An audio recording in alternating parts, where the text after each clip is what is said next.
Boa noite, sejam bem-vindos a mais um episódio do Pode Registrar. Nessa noite de hoje estamos recebendo aqui um grande amigo, empresário, corretor de imóveis, querido Fernando Boatem, que veio abrilhantar essa noite de mais um episódio, uma pessoa extremamente especial para nós, é um amigo pessoal e eu tenho certeza que é um convidado que vai trazer muitos insights, muitas experiências de vida maravilhosas e um conteúdo, obviamente, excepcional para todos vocês. Seja bem-vindo ao Pode Registrar, Fernando. Estamos aqui junto com o meu grande amigo, parceiro, host desse podcast também, o William Nava, e é uma honra tê-lo aqui conosco nos nossos estúdios. Eu que agradeço pelo convite. Para mim, realmente é uma honra estar diante desses fenômenos, né? Amigos, parceiros, e muito obrigado pelo convite. Me sinto muito lisonjeado de estar com vocês essa noite e é de coração, tenho certeza disso. A honra Obrigado é toda nossa, por ter aceitado, viu, Fernando? Porque o Fernando agora é conhecido como o pai do Dr. Vitor, né? Tem mais aí a moça e tem o doutor, mas vocês sabem que o Vitor ele estagiou no cartório na primeira zona de registro de imóveis, ainda quando não tinha sido desmembrado, né? Ainda não tinha havido o desmembramento territorial. E o Vitor, quando estava na UFMA ainda, como acadêmico de Direito, ele iniciou lá e hoje é advogado, né?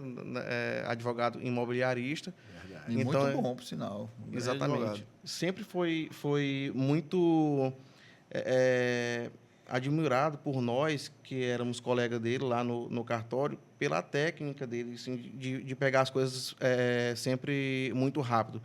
E aí, ocasionalmente, eu conheci o Fernando depois, e aí a gente entendeu, né, que estava na veia aí do negócio.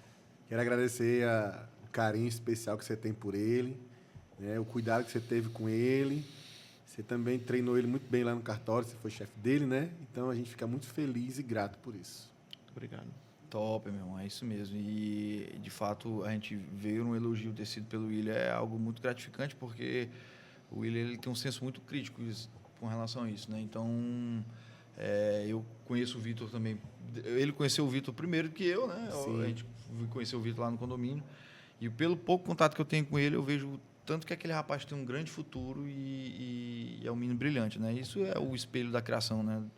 Lógico, aqui do grande Fernandão, junto com a sua esposa, doutora Fabiana, mandar um abraço também para essa vizinha querida, né? É verdade. Mas isso aí, meu irmão, seja bem-vindo. Vamos te explorar bastante aqui hoje. Lá. Vamos conhecer a tua história.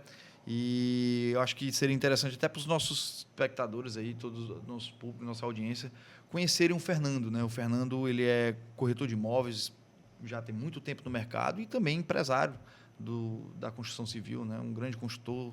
Então, conte um pouquinho para a gente da sua história, para o nosso público, que eles possam conhecer o Fernando por trás do Grupo Boatem. Então, eu, aos 15 anos, eu tinha 15 anos quando eu conheci a minha atual esposa, no Colégio Batista, e quando eu tinha 18, o Vitor nasceu, que é o nosso primeiro, né? Novo, né? Novo. E aí, com 20, ainda brinquei 2 anos depois do Vitor ter nascido e casei com 20. E com 18 anos eu comecei a trabalhar no Bradesco, e na Magalhães de Almeida. Trabalhava numa corretora de seguros, era preposto de uma corretora de seguros, e lá dentro fui crescendo até ser contratado pelo banco. A gente foi transferido para Teresina, moramos em Teresina acho que 1 ano, eu, Fabiana e Vitor, e voltamos para São Luís. E aí eu pedi demissão do banco, aconteceram algumas coisas na nossa vida, na minha vida pessoal, e há mais ou menos 16 anos, quase 17, eu estava desempregado e precisava sustentar minha família. Na época, então, eu tinha 2 filhos, já o Vitor e o Pedro Augusto, e da minha rescisão do banco, a única coisa que tinha sobrado era um apartamento lá no Beckmão que eu tinha comprado, colocado o nome da Fabiana. E meu sogro mandava R$5 todo dia para a gente se alimentar, comprar comida. E toda quarta-feira minha mãe, até hoje, ela vai na feirinha do Vinhais, faz as compras lá da semana, de feira, e levava uma feirinha para a gente também. E aí um amigo que trabalhou comigo no Bradesco me encontrou no aeroporto e falou para mim: Fernando, tu tá fazendo o quê? Eu falei: cara, nada, preciso fazer alguma coisa. E ele disse, tu quer ser corretor de imóveis? Eu digo, moço, eu quero qualquer coisa que eu não vá preso. E aí ele disse, então vamos ser corretor de imóveis. Eu falei, tô dentro. Precisa pagar alguma coisa, porque se tiver, eu tô fora. Não, tem que pagar o curso, mas fica tranquilo, eu te ajudo. E aí ele pagou o curso para mim, de corretor de imóveis, e comecei, então, na corretagem. Já vão fazer 17 anos, e aí comecei como corretor autônomo, fui trabalhar numa grande imobiliária aqui de São Luís naquela época. Eu estava chegando em 2007 e 2008, já estava... ainda tinha ainda um pouco do boom imobiliário que São Luís passou nesse período de 2007, 2008, 2009. Ainda surfei um pouquinho o final da onda, mas deu para ter surfado. E fiquei nessa imobiliária 7 anos. E quando eu estava lá, nos últimos 3 anos, lançaram um loteamento aqui em São Luís, que foi o Dama. E eles contrataram 8 imobiliárias para vender esse loteamento. E nós fomos para São Paulo, conhecer o loteamento, voltamos. Ainda nessa imobiliária, né? Ainda nessa imobiliária. E eu fui o gerente da imobiliária nessa gestão de vendas. Dos 392 lotes, se não me falha a memória que o Dama tem, não faz muito tempo, eu não lembro mais se é exatamente isso, nós vendemos 100 das 8 imobiliárias. E aí o proprietário da imobiliária falou, rapaz, esse cara aqui é do loteamento. E ele já tinha loteamento em outras cidades do interior do Maranhão, lançou um aqui em Panacoatira, que eu também fui o gestor das vendas. E aí ele lançou mais um em Presidente Dutra, eu fui o gestor das vendas também. E aí foi quando a minha carreira, né, como corretor de imóveis foi se desenhando para o mercado imobiliário de loteamentos, que é o que eu atuo hoje. Nesse período, eu comecei, em 2015, comecei a construir, ganhei um dinheiro e começamos a construir casas. Começamos com 2 na região do Alto do Turu. Também és engenheiro, né? Também. Engenheiro civil. E né? aí eu comecei a construir 2 casas. E aí foi, construindo 2, 3, 1, 2, 3, 4, 1, 2, 3, 4. E já estamos aí nesse negócio, já tem 10 anos da construção civil. Top. E é isso. Hoje, a tua área na parte da corretagem, né, é voltada com especialidade, né, para loteamentos, né? Lucas, loteamento é, assim, 90% do meu foco, do meu negócio, né, da imobiliária. A gente está dando alguns passos para diversificar ainda esse ano e abrir um outro setor, que é a venda de imóveis de terceiro, na planta, de construtores como eu, principalmente na região do Araçagi. Sim. Então, a gente está dando esses passos, começando a desenvolver esse projeto para colocar em prática. Mas ainda 90% do meu tempo é para loteamento, 10% é para construção. Top. E assim, é interessante porque a gente eu pelo menos, né, não tenho muito acesso a corretores que sejam especialistas nessa área de loteamento, né? Então, isso serve até de incentivo para muitos corretores, que acham que às vezes o mercado está saturado. Sim. O poder que às vezes a pessoa tem de se identificar em determinada área e se criar de fato nessa área e conseguir sucesso, né, na sua carreira. Tem mercado para todos, né? O cara vai encontrando o nicho ali, né, e vai se especializando. Acho que quanto mais especializado você está, é mais fácil para fluir, né, a questão de empreender naquela área ali imobiliária. William, essa questão você tocou num ponto em relação à busca pelo conhecimento. Sei que em todas as áreas é necessário, mas eu vou falar da minha, que eu percebo mais de perto, é que, infelizmente, as pessoas elas não querem se profissionalizar. Por algum motivo, existe uma cultura de que não há necessidade. Sim. Entende? E, às vezes, ela ainda nem chegou no estágio de vida, de clientela ou financeiro, que ela poderia se dar esse luxo de dizer, não, eu não preciso mais porque eu já estou com meus clientes, eu tenho minha carteira, já tenho dinheiro, já estou num momento da minha vida que eu não preciso, sabe? E assim, é uma coisa que eu intensifico para os novos corretores.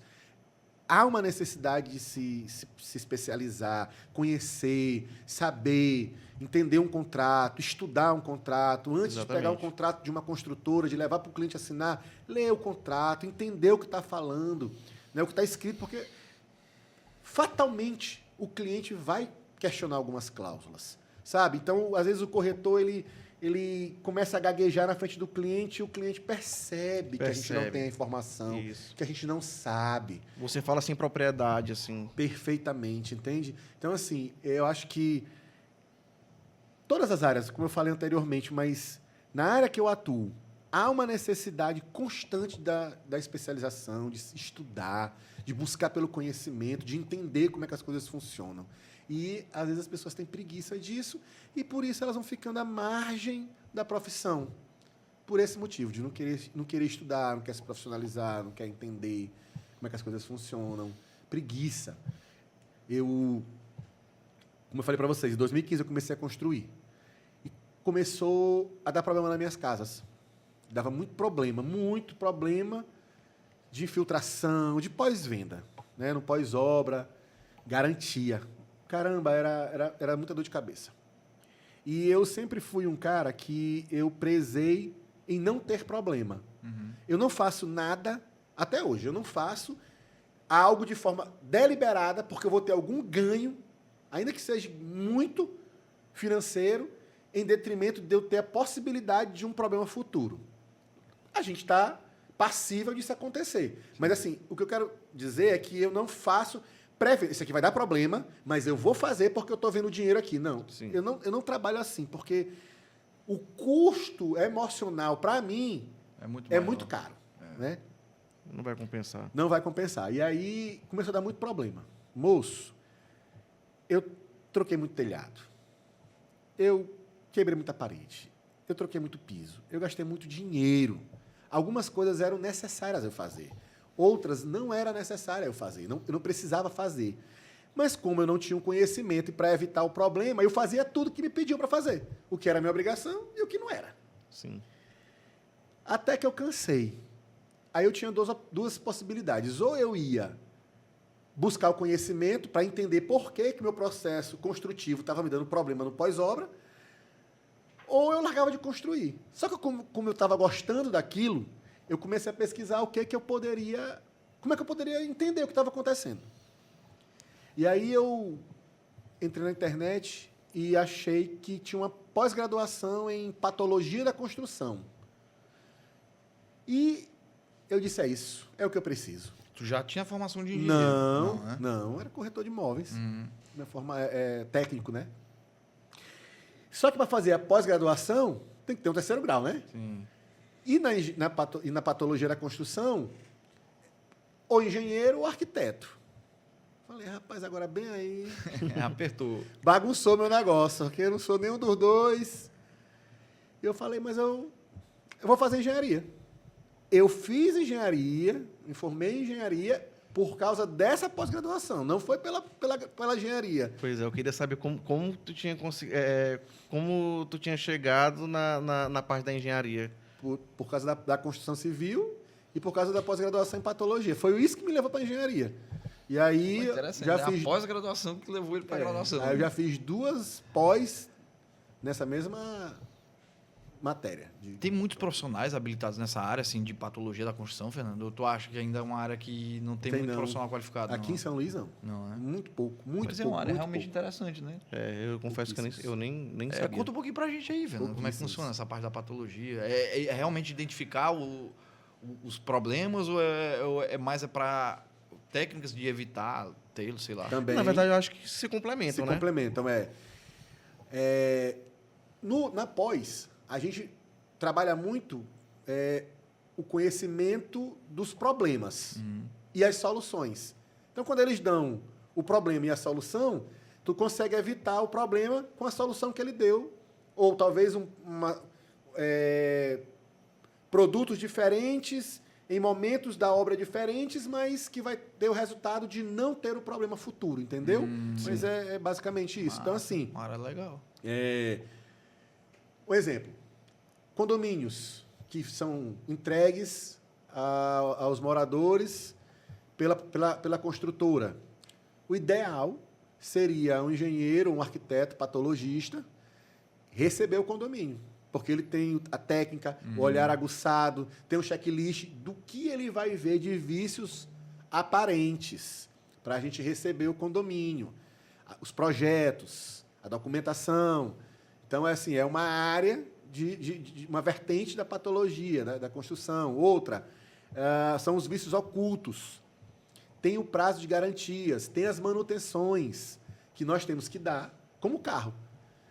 Você recebe um carro, comprou um carro e aí você tem as manutenções. Se você não fizer a manutenção, você perde a garantia. Dentro da construção civil também. A gente tem as manutenções que têm que ser dadas em detrimento da garantia.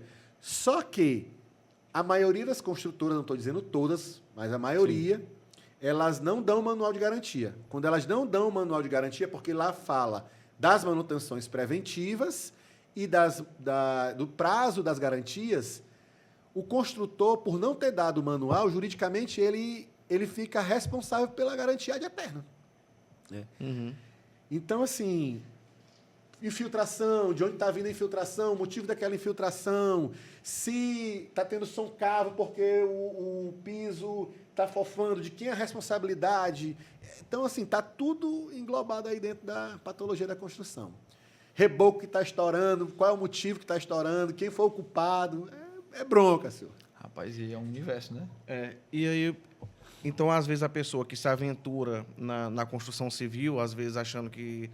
Porque, às vezes, a pessoa só visa o lucro, né? Perfeito. E se ela não tomar determinados cuidados, com o pós-obra, principalmente, ele pode correr um risco grande de descontinuar o negócio, de quebrar? Com certeza, porque o custo de refazer é maior do que o de fazer, que você quebra para depois refazer. Então, assim, você já fez, aí você vai quebrar e depois você vai refazer. Sem se falar que por ela ser leiga, 100%, eu não estou dizendo que a pessoa tem que, para poder construir, ela tem que ser engenheira e tem que ter patologia na construção, não é isso que a gente está dizendo, né, William? Claro. Mas há de se esperar que haja um mínimo de conhecimento ou que se contrate alguém que tenha o conhecimento, que é um outro problema que eu enxergo hoje no mercado, né, como um todo. Eu sempre digo que, no meu ponto de vista, eu busco por especialistas, né? Hoje mesmo, eu tenho um caso eu tenho um caso tributário que eu preciso resolver. Eu procurei um advogado tributarista.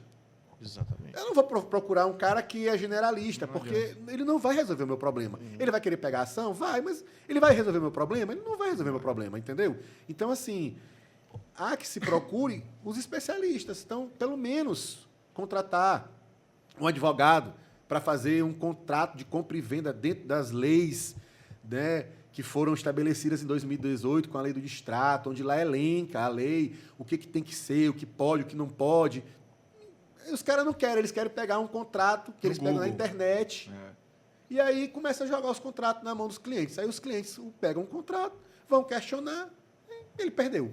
Aí tá lá, já gastou com advogado, aí ele já vai gastar com indenização, e assim na construção, no quesito civil da construção, né?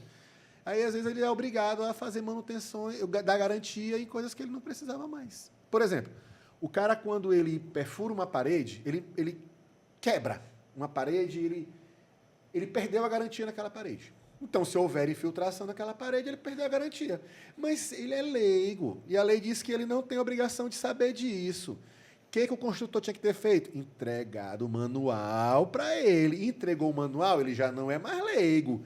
Se quebrou a parede, se mudou a parede de lugar, alguma coisa ele fez na parede e houve infiltração, ele não tem mais garantia. Mas como o cara não entregou o manual, o construtor é o responsável. E aí o dinheiro dele vai por água abaixo. E aí começa. E às vezes tem muito construtor que tem sonhos, né, de crescer sua construtora, se expandir no mercado, e se esbarram com esse tipo de fator que levam até o negócio dele ao fracasso. E acham que é o mercado que não ajuda, mas às vezes são, assim, de fato, a visão 360 do negócio, que não é só vender e nem é só construir bem, mas é ter realmente uma blindagem ali documental e saber fazer o negócio, né?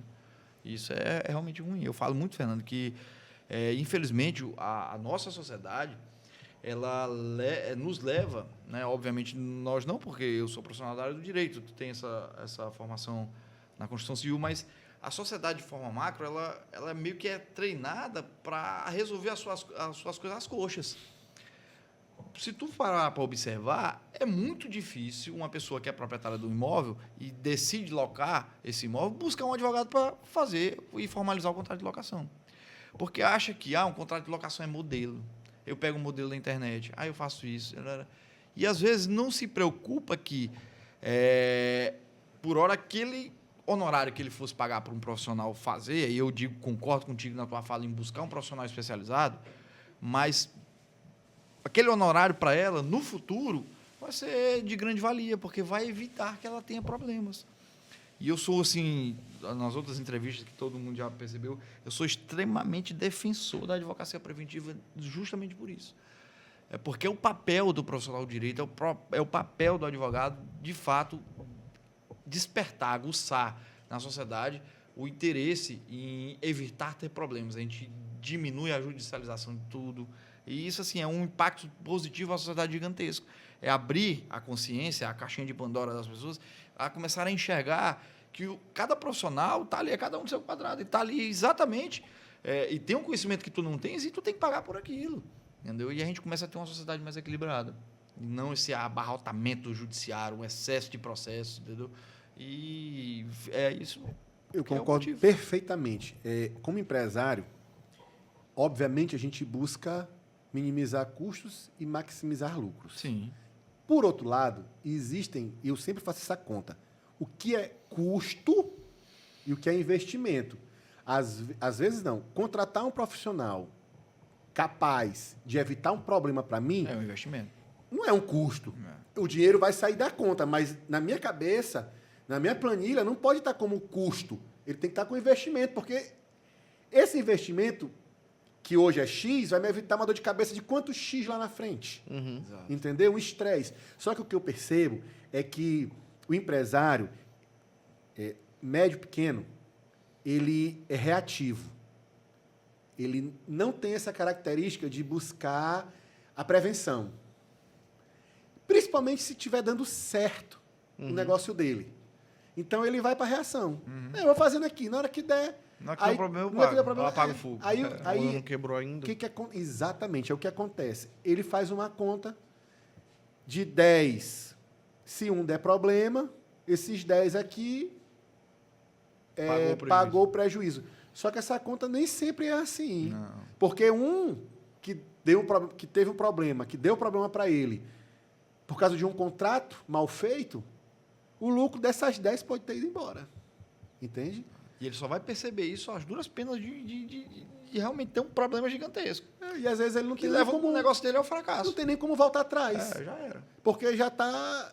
É igual seguro, meu amigo. Se tu parar para pensar, a gente, por exemplo, paga plano de saúde, eu pago seguro de carro, é para não ter problema. Ninguém paga seguro de carro para andar usar, por aí né? batendo, não.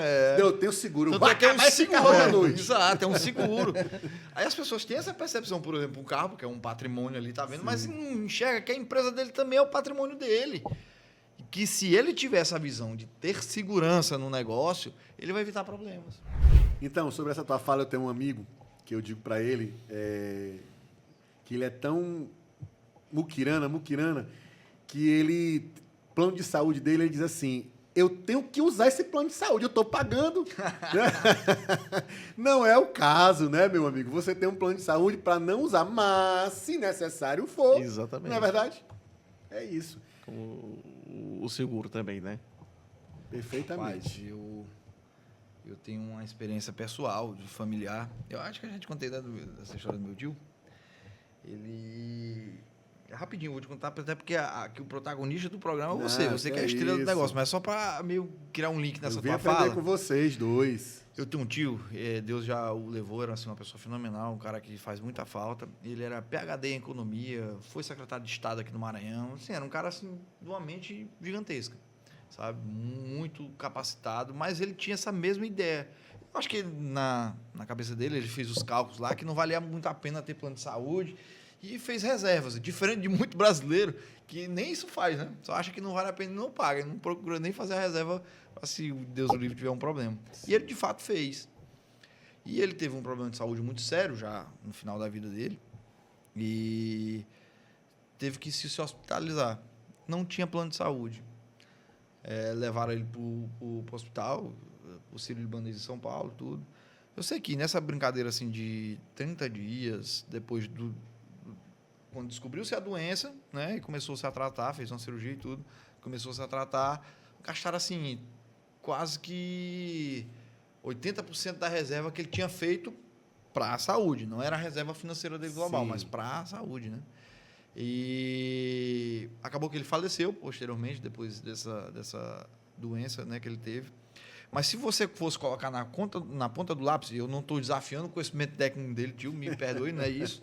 Mas, assim, seria muito menos prejudicial à saúde financeira dele, até o que os filhos pudessem ter, né, posteriormente, mas e também a própria saúde emocional da pessoa. Porque você não ter um plano de saúde, aquilo ali te dá um desgaste também emocional, porque se você se hospitaliza, você não sabe nem o tamanho daquela conta. É verdade. Entendeu? Por mais que você tenha ali uma reserva, aquela tua reserva ela não é infinita. Sabe? Então, assim, as pessoas realmente têm que... A gente não era nem para pagar, né? Se a gente tivesse um sistema de saúde mais tranquilo, não era nem para ter plano de saúde, mas seguro de saúde, né? Para você Isso. evitar de usar. Eu, pelo menos, só uso plano de saúde uma vez ou outra quando eu me adoeço. Graças a Ou Deus. exame Esse de é o objetivo, rotina, né? no máximo. Mas não, essa fala do teu amigo aí realmente tem que pagar. É aquela história de queimar na churrascaria.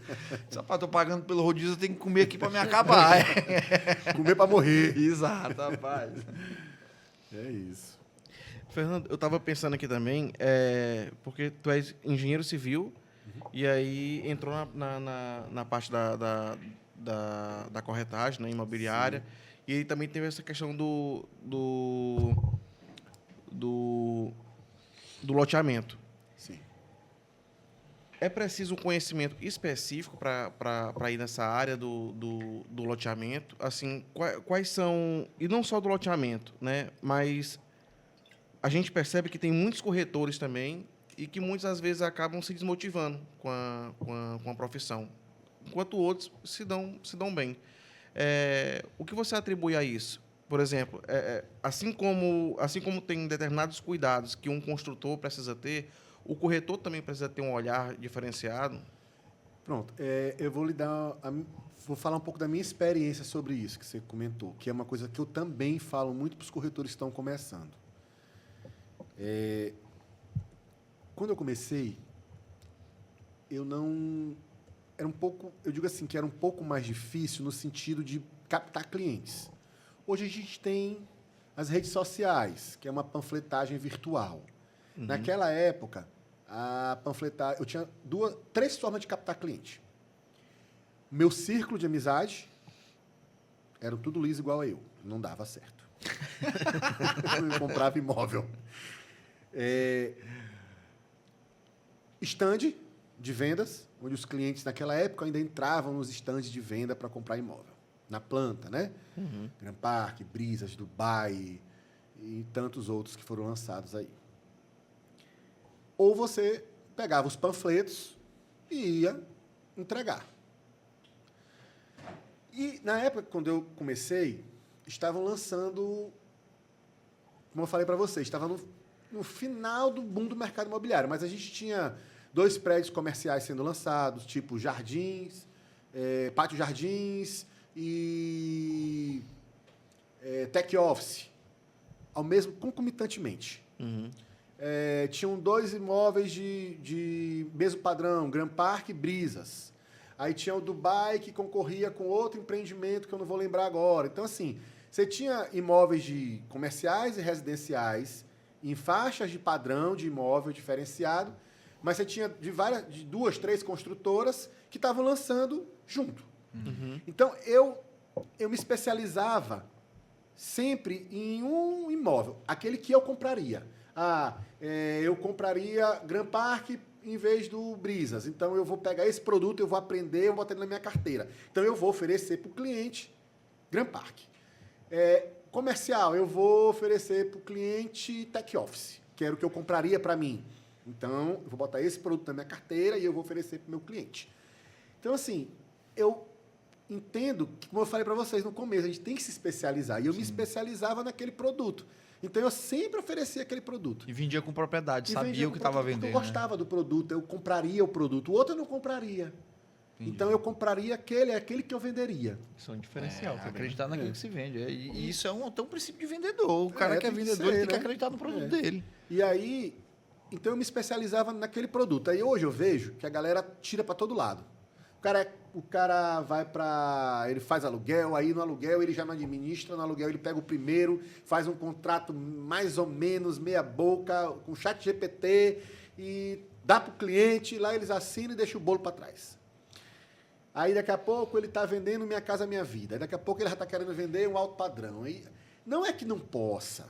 Eu acho que pode, né? Eu acho que... Mas assim, vamos lá. Dentro do Minha Casa Minha Vida, hoje nós temos Canopus, nós temos Dimensão, temos, às vezes, a LN trabalha, produto de baixo padrão, a GDR e algumas outras construtoras de médio e baixo padrão, né? Aí o cara vai vender tudo, ele não conhece nem tudo que está lançado. Tem que está chegando, não é daqui de São Luís, a MRV. Então, assim, de Minas, né, eu acho. Minas, e tem muitos produtos da MRV, a Canopus, muitos produtos. Então, assim, o cara não se especializa em nada. Aí tu chega para querer comprar um apartamento, aí ele vai te mostrar 30 opções. Tu vai ficar rodado, porque tu não sabe nem o que é que tu vai comprar de tanta coisa que ele te apresentou. Se perde, né? O cara, aí assim, tu posterga uma venda porque ele leva o teu poder de decisão mais para frente ainda, porque tu tem tanta opção que agora você, peraí, agora eu vou pensar, vou analisar, vou escolher. Não é que você queira forçar a venda, não é isso, mas vou mostrar 3 opções. Não é isso que me atende, eu não quero aqui. Então vamos para cá. E isso é feito um trabalho antes. William, conhecer a necessidade também do cliente. William, você quer morar onde? Você pretende 2 quartos, 3 quartos? Você quer suíte? Um banheiro te atende? Uma vaga de garagem? 2? É uma vaga para moto? Porque agora tem apartamento que tem vaga para moto, né? Sabia, e é mais barato, Só vaga de moto, não tem para não. carro. Legal. Então, assim, é mais barato. Então, assim, tudo... Tu queres um andar alto, andar médio, andar baixo, pode ser nascente, tem que... Ou seja, tu faz um filtro antes e tu já vai entender a necessidade do cliente, tu já vai direcionar ele. Então, assim, desses que tu já direcionou, tu tem lá 3 opções para mostrar para o cara. Então, assim, acho que isso é fundamental para que haja sucesso na vida empresarial de um corretor, mesmo que seja autônomo, sabe? Que ele foque no produto, ou 2 ou 3. E também acho que ele deveria, no meu ponto de vista, focar no nicho de mercado, para ele se especializar naquilo. Se é alto padrão, então vamos trabalhar alto padrão. É Minha Casa Minha Vida? Vamos trabalhar Minha Casa Minha Vida. De fato, ser o especialista, porque não adianta você se intitular especialista, falou agora de alto padrão. Eu vejo alguns corretores, por exemplo, especialista em alto padrão, porque acho que virou moda o nome. Mas ele está ali vendendo um apartamento, um apartamento simples, por exemplo. Pô, não é que ele não possa vender o apartamento mais simples, porque ele é corretor. Sim. Mas Ou se então ele é também divulga, especialista, né, Lucas? ele tem que entrega o priorizar, exatamente, exteriorizar o trabalho dele para a área que ele está atuando. Entendeu? E essa questão da especialização, ele tem que entender das tendências de mercado, do alto padrão, sabe? Quais são as diferenças das construtoras locais aqui da cidade. Então, assim, Até nisso muda, né? Cada construtora tem a sua característica. Tem isso, era característica de comercialização, de construção, de acabamento, de localização. Por exemplo, tem construtora aqui que você vai perceber que ela está no alto padrão na região da Ponta da Areia. Ela está lá. E já está lá há anos, desde quando eu trabalhava na imobiliária. Né? Então, assim, ela já está naquela região ali, na Holandesa, na Ponta da Areia, de frente para o mar. Já fez 1, 2, 3, acho que o estão lá, deve estar lá no 5º empreendimento naquela região. Então, assim, tem que se especializar de verdade. Tem que, sabe, na medida do possível, viajar para São Paulo, conhecer a tendência, entender como é que funciona, buscar outros conceitos, trazer novas oportunidades, ter relação com arquitetos que estão trabalhando projetos de médio, de alto padrão. Então, assim, cara tem que estudar, tem que se aperfeiçoar. Não é só ele colocar o nome, como tu estás dizendo. Especialista em alto Fernando padrão. Boato, especialista em alto padrão. Aí o cara não vende, nunca vendeu um alto padrão. O cara não conhece um contrato de compra e venda do alto padrão. Ele não conhece um memorial descritivo de um alto padrão. Ele não conhece as construtoras. Ele não conhece empreendimentos de alto padrão. É difícil. É porque eu acho que é um mercado que esteticamente para as redes sociais e para ele trabalhar é o mais que dá uma projeção maior Dá. para ele. E você, às vezes, tem a falsa impressão de que é só oferecer o produto e vender o produto. Mas, na verdade, não é só isso, né? Tem todo um contexto por detrás. Tudo, tem todo um trabalho, né, que você precisa fazer para você chegar no gol. Às vezes os clientes dizem assim, rapaz, mas a comissão do corretor de 5% é muito. Aí o cara faz a conta. 1 milhão vezes 5%, 50 mil reais. Tu não botou um tijolo nessa parede aqui para suspender isso. Não, mas Só que até a gente chegar nessa comissão de 50, nós tivemos muitas idas. Às vezes, William, tem empreendimento, ou até imóvel mesmo, que se ele tiver fora do valor de mercado, ou se ele tiver algum problema, seja ele de patologia, ou um imóvel, por exemplo, um terreno que ao redor dele foi invadido. Às vezes que eu vou, todo o trabalho de marketing e de demonstração daquele produto, vai chegar um momento que eu vou vender e eu não vou ter nenhum real de lucro. E se eu continuar, eu vou ter prejuízo mesmo vendendo. Então, assim, tem que ter todo um trabalho a ser feito antes. Se você vai vender um imóvel de terceiro, ver se a documentação está pronta. Às vezes o cara quer vender um imóvel de terceiro. Aí é o que eu estava vendo outro dia desse. O cara quer vender um imóvel de terceiro. Imóvel pronto. Certo. Aí ele fez uma reforma. Ele não averbou a construção. Aí ele vai vender financiado. Aí quando ele pede registro do imóvel, a matrícula atualizada, está lá umas características, né? Aí o engenheiro vai fazer a avaliação, dando na garantia, porque o que está lá no físico, construído, não bate com o que está no documento. Não financia. Aí o cara vai ter que ir para a prefeitura, vai ter que ir para o cartório, ele vai ter que averbar aquela construção, para poder ele voltar com a engenharia do banco, para poder fazer nova avaliação. Isso demanda tempo, dinheiro. Exatamente. E os caras não querem entender isso. E era esse ponto que eu queria chegar, porque tem a parte de você vender um produto novo ali que está na planta, e você vender um imóvel de um terceiro, né, como você estava falando, e aí você não vê todos os problemas ou eventuais vícios que se encontram na matrícula. E aí o cara, se você não tiver um conhecimento básico sobre o registro do imóvel para você conseguir dirimir essas questões, às vezes se você não tiver sabido cobrar e não saber resolver, você vai acabar pagando para resolver aquele problema. E é isso que é interessante, pessoal. Olha só o que eu estava aqui só observando o que o Fernando estava falando. Olha só o que o Fernando fala sobre ser corretor. Ser corretor não é só sobre saber captar possíveis clientes ou de só fazer a transação da venda.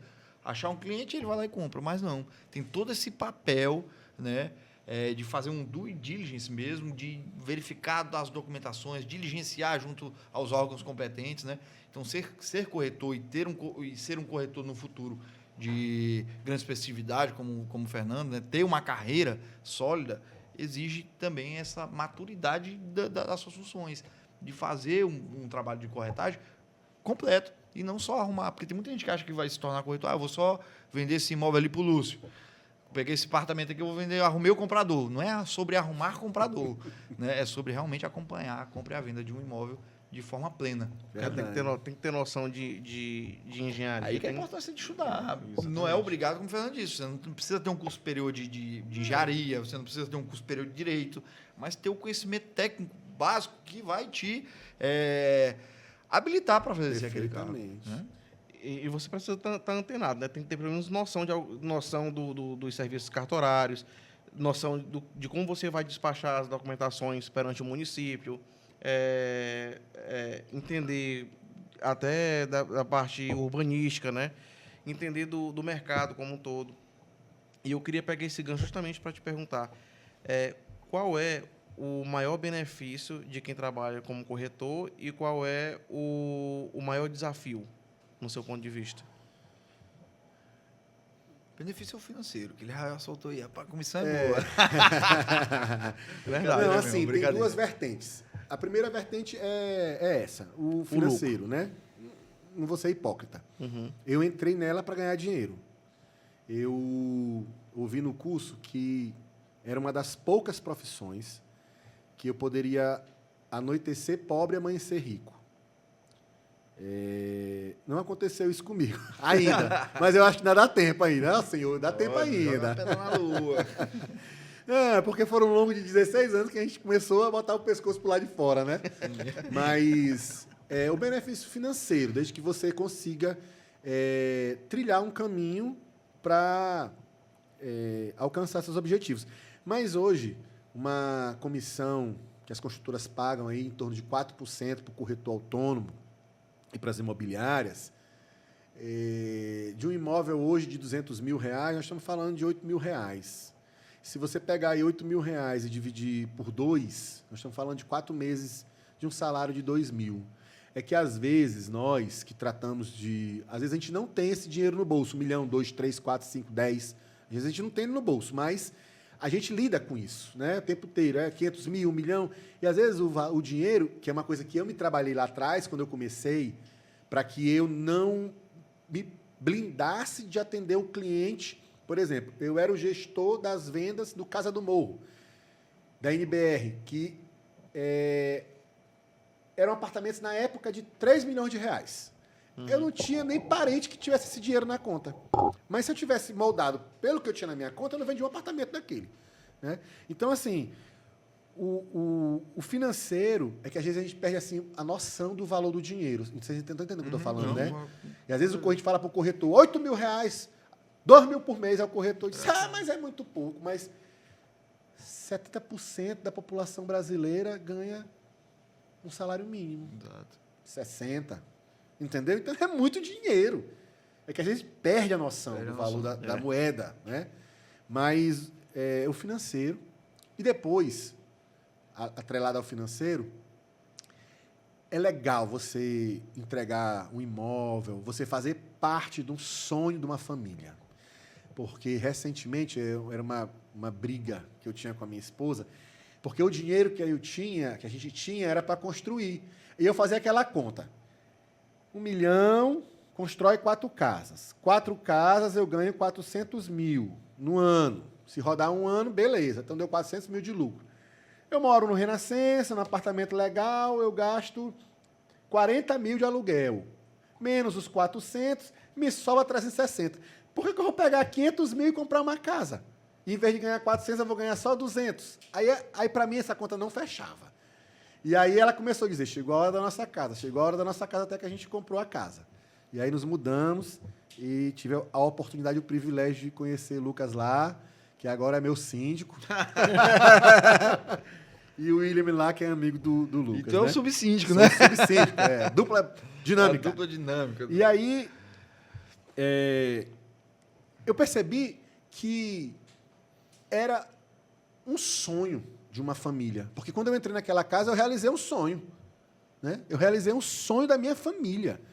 O Vitor dizia assim, eu acho que quando a gente sair daqui dessa casa que a gente estava morando alugado, né, no aluguel, eu vou direto no meu apartamento. Eu digo, vai não.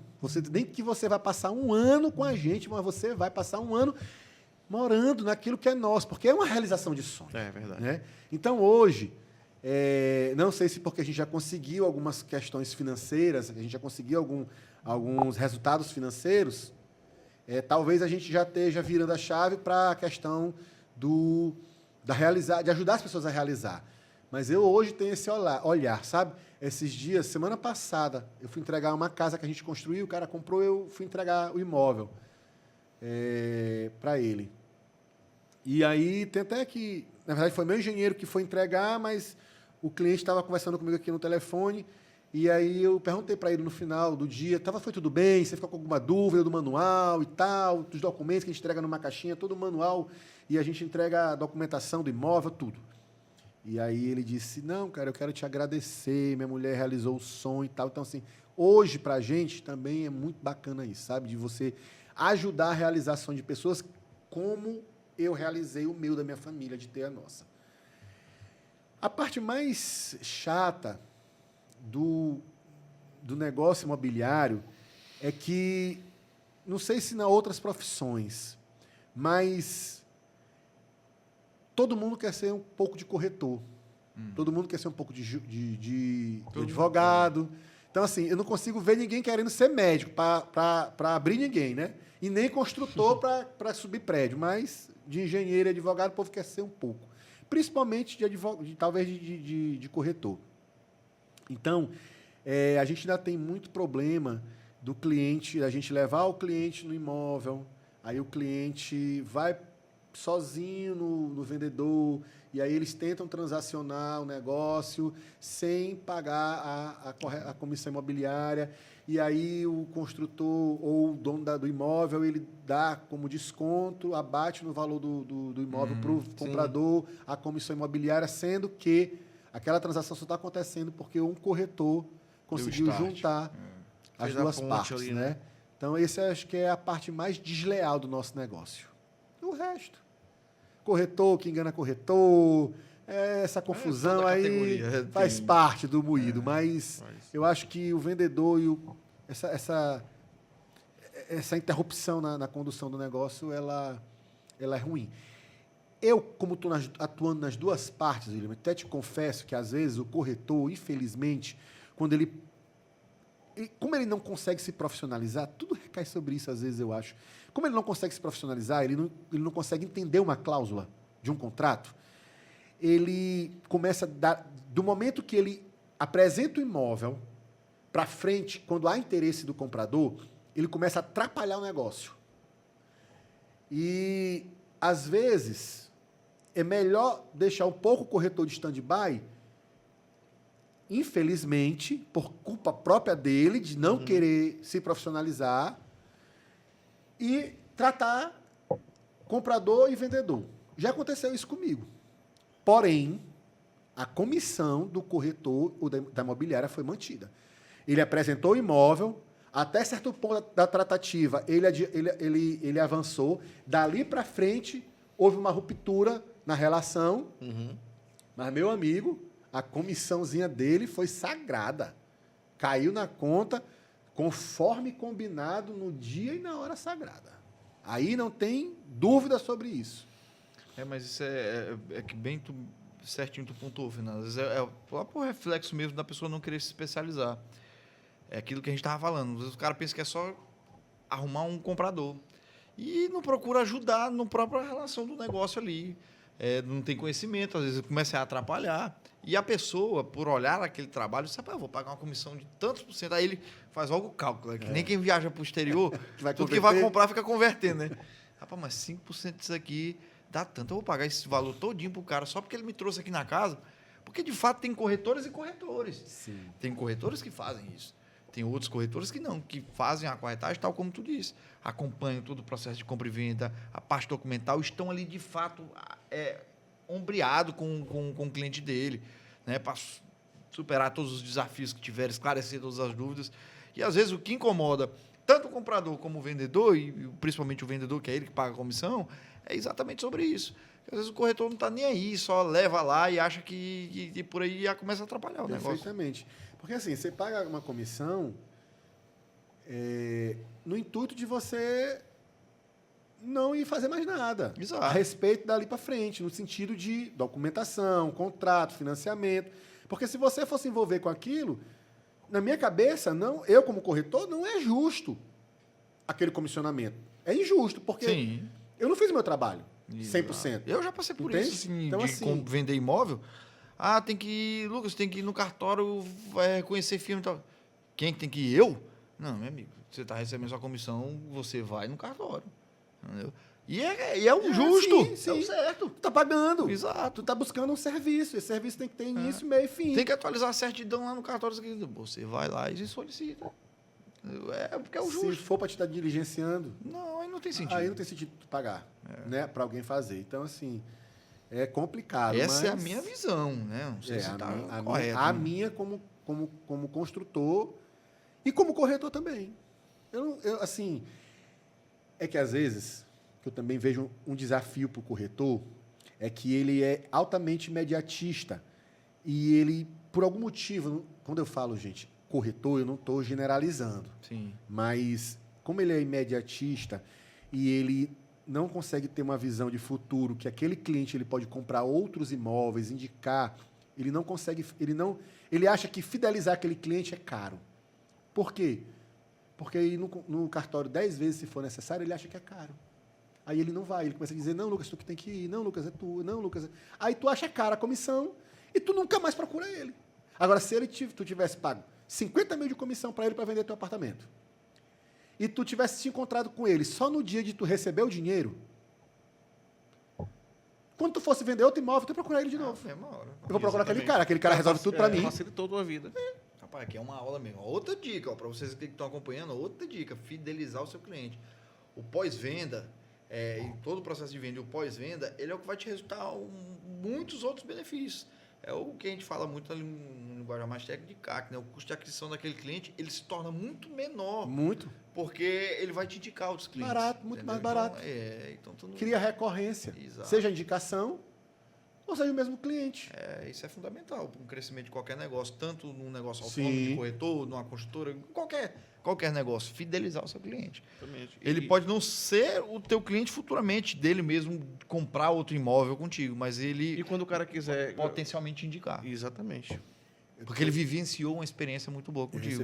Eu recebi uma mensagem, tem um cliente que ele comprou uma casa comigo, da construtora, lá no Alto do Turu. Alguém vai comprar um imóvel na casa dele, na família dele. Domingo ele mandou mensagem. Para minha mãe quer comprar uma casa. E eu vi uma propaganda tua de um loteamento. Vai construir casa lá, é loteamento. Ou seja, e já a enteada dele, e ele fica me indicando cliente, ele fica falando comigo. Então, assim, é mais barato, como tu estás falando, é mais barato, muito mais barato a gente manter um cliente desse do que a gente estar o tempo inteiro buscando outros clientes. Exato. Hoje eu faço isso, Lucas, com os meus clientes que eu falo que é o atacado, que é o construtor, o loteador. Tem coisas que eu faço que eu não sou remunerado para fazer. Mas eu faço. Porque eu preciso fidelizar aquele cliente. E se eu não fizer, eu estou abrindo espaço para que outro faça. Exatamente. Sabe? E aí, se outro fizer, pode ser que eu pegue aquele cliente. Então, assim, eu prefiro fazer. Eu faço porque eu ganho dinheiro com ele. Eu faço porque eu aprendo. Eu fazendo, eu aprendo. Hoje, até o Vitor chegar na imobiliária, no setor jurídico, quem regulariza os loteamentos sou eu. Era eu que regularizava os loteamentos. Então, eu sei como é que regulariza o loteamento. Eu sei o que pode, o que não pode. Eu sei como é que eu vou para o cartório, quais são as documentações que precisam. Tem a lei, mas os cartórios, às vezes, eles mudam o seu checklist. Por decisão do tabelião e está tudo certo, né? Isso. Ok, se estiver dentro do escopo da legislação, ele pode pedir tudo que ele quiser ou pode pedir menos do que era para pedir. Uma decisão dele, vamos lá. Então, assim, mas quem regularizava sou eu, então eu sei. Eu sei, e agora já não faço mais, mas eu sei o tempo médio que demora, eu sei quais são os trâmites, eu sei se o cara que vai fazer está me enrolando que não está, eu sei o custo operacional de fazer aquilo, entendeu? Assim como as casas. Quando eu comecei, quem averbava minhas construções era eu. Hoje eu já não averbo mais, eu já pago para fazer. Então eu sei qual é o valor que é justo o cara receber, que eu não quero pagar ele a menos, também não quero pagar ele a mais do que é justo. Já sei o prazo que a prefeitura, principalmente a de Ribamar, trabalha. Já sei nos cartórios, já conheço o pessoal do cartório, do registro de imóveis, já conheço o povo da prefeitura. Então, assim, é importante esse entendimento e esse conhecimento, né? Para que a gente possa deslanchar. Pois é, Fernando, eu vou te fazer uma pergunta que eu acho que eu até fiz para um outro convidado nosso, e eu quero fazê-la porque eu achei muito interessante a forma como você trabalha e como você explica isso de forma mais acessível, né? Mas você é engenheiro, começou como corretor, eu vejo sempre se intitular corretor, mas tem o construtor, tem o engenheiro, Sim. tem o corretor e o empresário. Como é que você lida com essas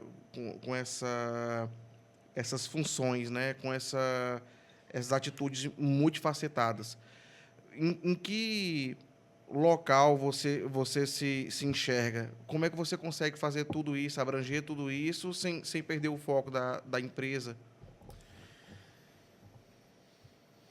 Hoje, eu já consigo ter um pouco mais de tranquilidade e liberdade para atuar nessas áreas, porque eu já consegui ter uma retaguarda bem sólida, né? Tem o Vitor, que chegou no jurídico e me ajuda em outras coisas, né?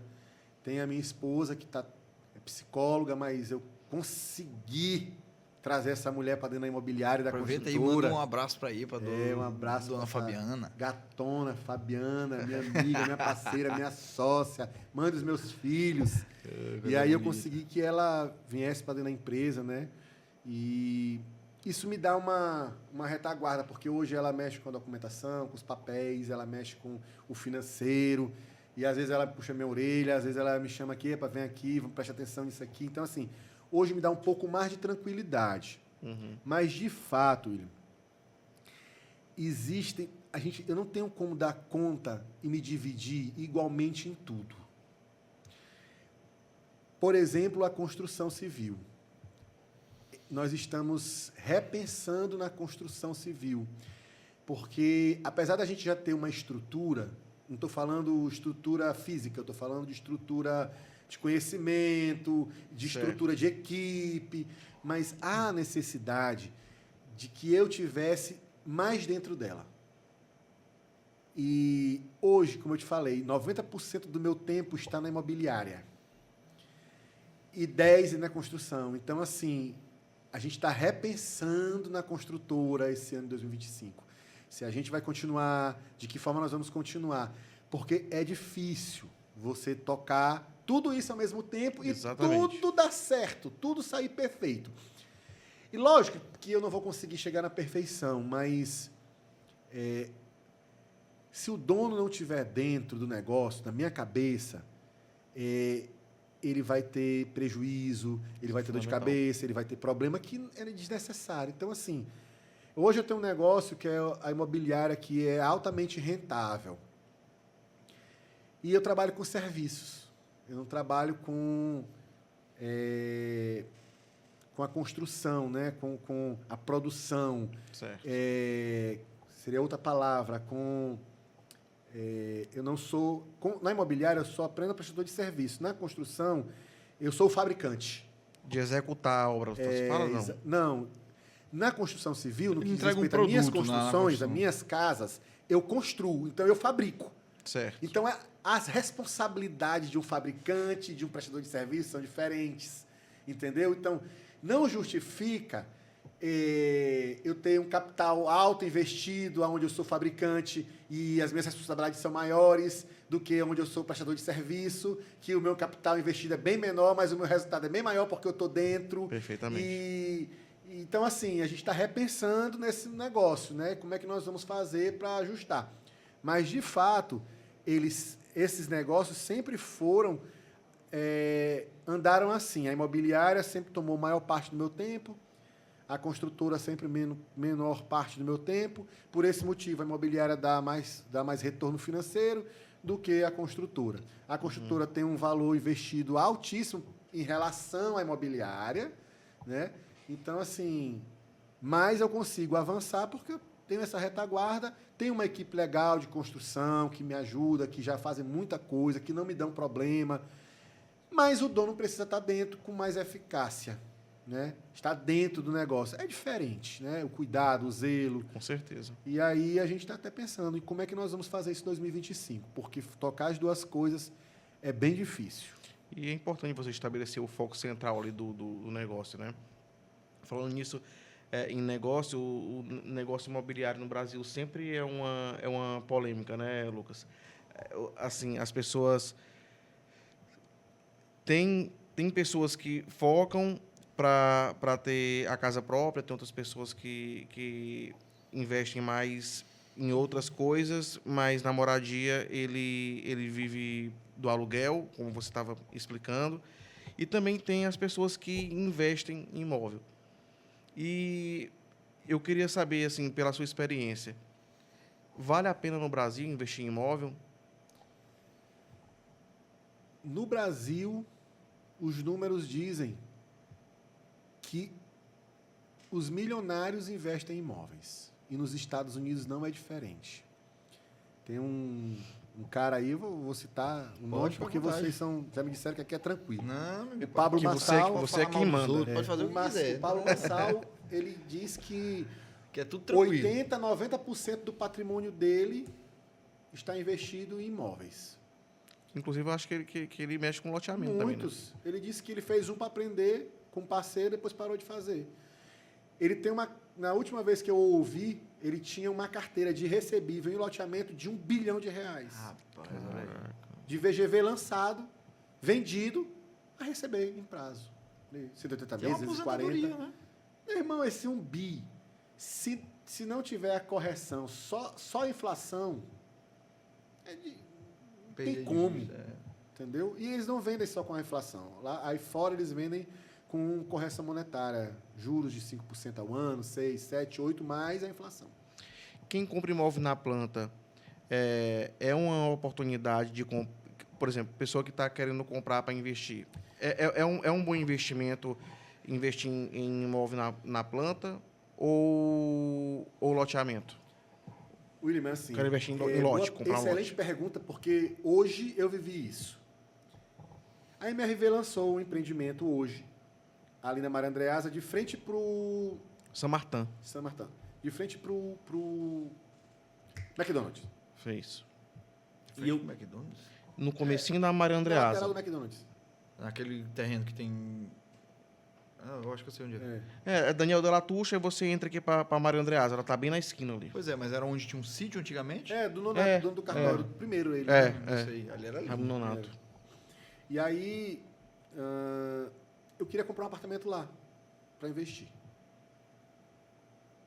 As construtoras já fazem um bom tempo, depois que o boom do mercado imobiliário de 2008 acabou, elas começaram a perceber que os imóveis eles supervalorizavam no período de obra. Uhum. Então, o cara comprava por 200 na planta, quando estava pronto, valia 250, 260, 270 mil. Tinha uma valorização. O que elas fizeram? Elas começaram a lançar por 250, 260, 270. E aí, o meu ganho de capital, por eu ter acreditado na construtora, por eu ter colocado dinheiro na obra... Por ter comprado papel. Ela comeu. Ficou para ela. Ela deixou de me dar. Mas, tudo bem. Aí eu já venho querendo comprar esse São Martin tem um mês que eu venho falando nisso, falando nisso. Saiu a tabela hoje. Moço, um apartamento de 41 metros quadrados. 500 mil. 367 mil reais, senhor. Dá mais de 8 mil reais o metro quadrado. E venderam uma torre inteira hoje. Eu não sei, eu recuei. Agora sim, acho que vale a pena por causa da facilidade do pagamento. Aí tudo bem, mas eu queria comprar em pouco prazo, durante a obra, eu queria pagar em 36 meses. Mas eu queria ter um ganho de capital. Agora, preste atenção, eu vou pagar 370 mil reais num apartamento desse. O preço final pós-obra ser o mesmo? O preço final vai ser o mesmo. Porque não tem como, vai quanto? Vai 500 mil reais? Não vai, moço. Então, assim... não tem condição do tamanho, né, Eu não acredito que chegue a 450 mil um apartamento desse daqui a 3 anos. E assim, não é só se ele vai chegar a 450 mil. Tem a outra conta por trás que o povo não faz. E é por isso que eles compram. Qual é? O meu desembolso, ele tem que ser calculado, esse dinheiro, na conta, no tempo. Uhum. Então, assim, eu vou pagar 370 mil em 36 meses. Então, eu vou pagar 10 mil por mês. Esses 10 mil por mês no banco estaria hoje me rendendo 1%. Uhum. 1% capitalizado, 10 mil por mês, durante 36 meses. Quanto é que esse dinheiro ia estar para mim hoje? Uhum. Ele ia estar por 400, um exemplo.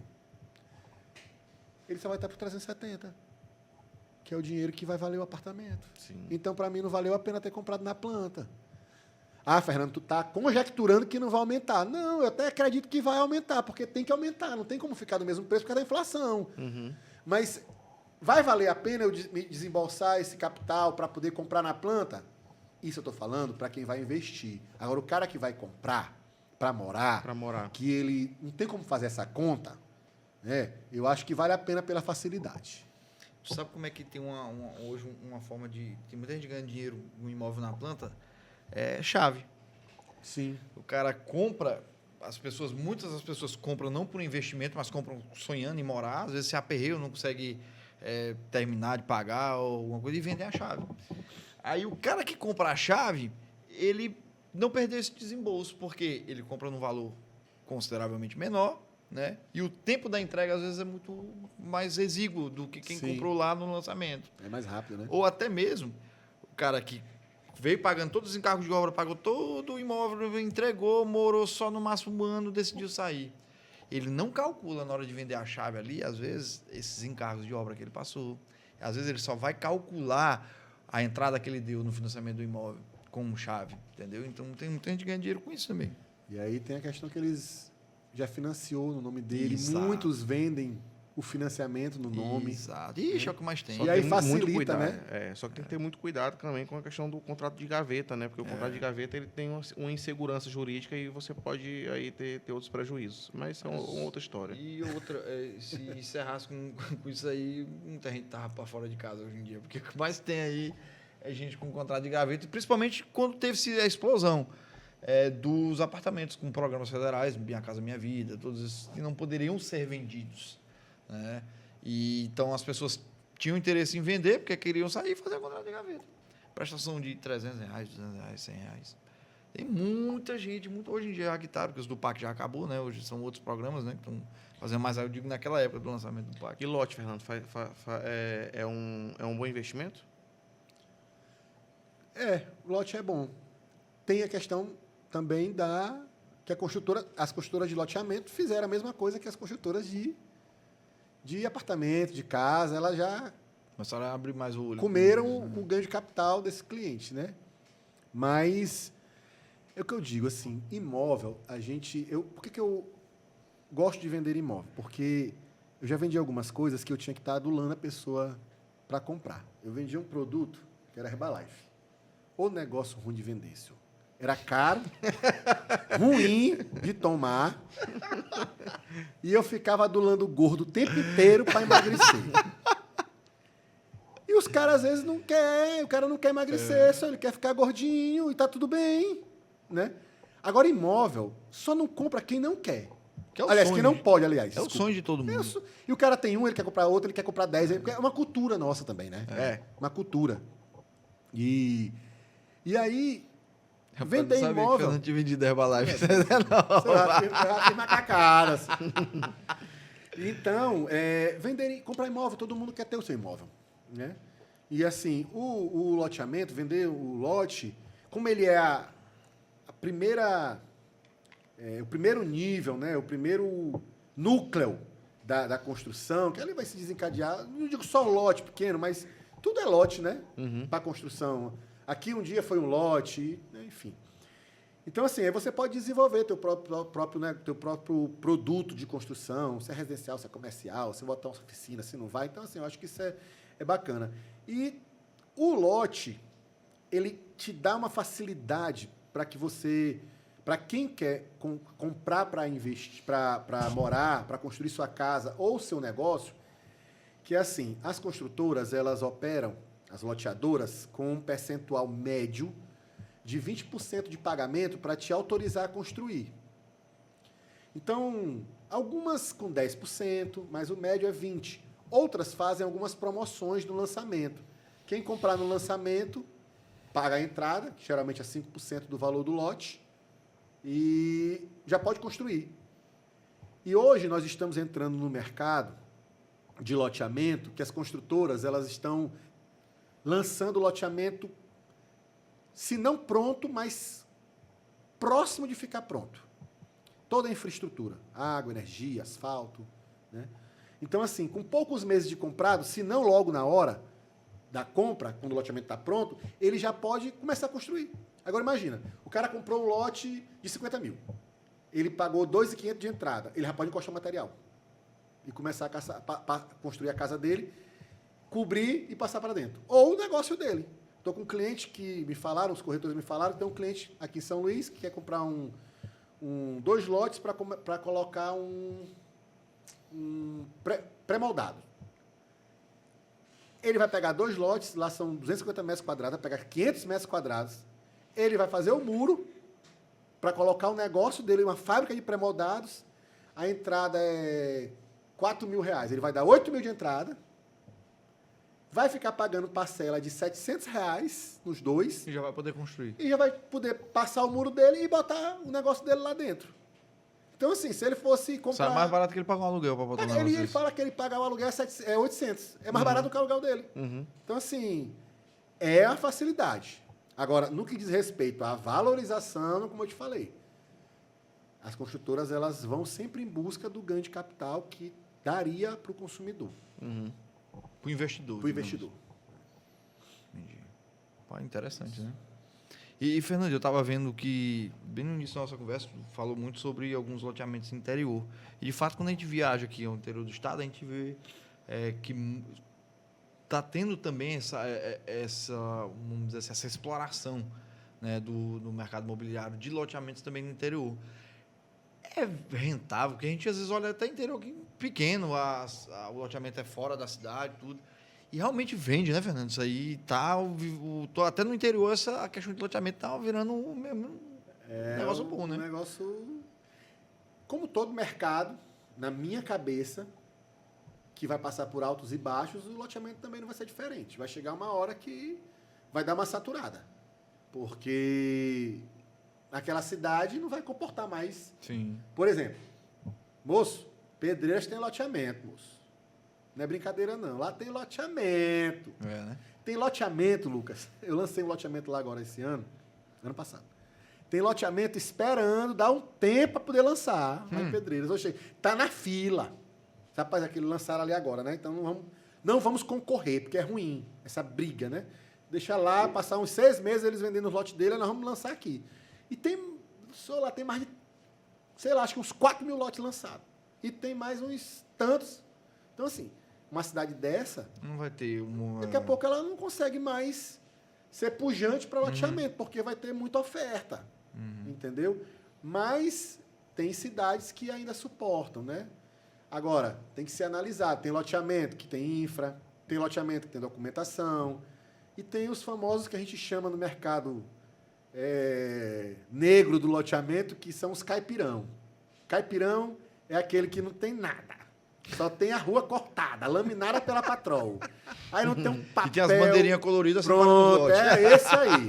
Não tem um papel de documento, não tem nada, não tem... Isso, talvez um mapa de colocam localização. Eles colocam os nomes voltados assim, loteamento Nova Esperança, uma coisa assim. Eu estou chutando aqui, não estou fazendo menção nenhuma, é para motivar o cara a pegar no emocional dele. E aí o povo às vezes compra, né? Às vezes compra o caipirão. Rapaz. E aí é rentável. Esse então é rentável, porque o cara não teve o custo do terreno. Aí ele comprou um terreno por hectare e está vendendo por metro quadrado, aí não tem como dar errado. Desde que ele comercialize. Agora, para o investidor, para o loteador que vai fazer a infra, aí a gente tem que fazer um estudo bem... Para ver se realmente vale a pena. pra- E eu faço essa pergunta porque eu já vi alguns loteamentos em cidades pequenas, que eu fiquei imaginando, gente, mas... E realmente não é uma pergunta sem qualquer maldade, é para entender o negócio. É porque eu digo, rapaz, mas será que isso aqui comporta um loteamento? Porque a gente remete ao loteamento às cidades grandes. É exatamente o êxodo de sair de dentro da parte ali da metrópole, vamos dizer assim, que está inflada, e buscar mais tranquilidade. Porque quem busca um loteamento tipo Dama, que falou, o Dama, Alphaville, quer construir um imóvel e acaba vindo para uma área mais periférica, né, do centro ali, do grande centro, buscando tranquilidade. Eu fico imaginando, rapaz, mas no interior...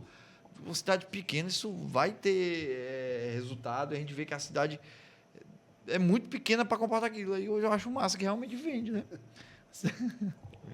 Top.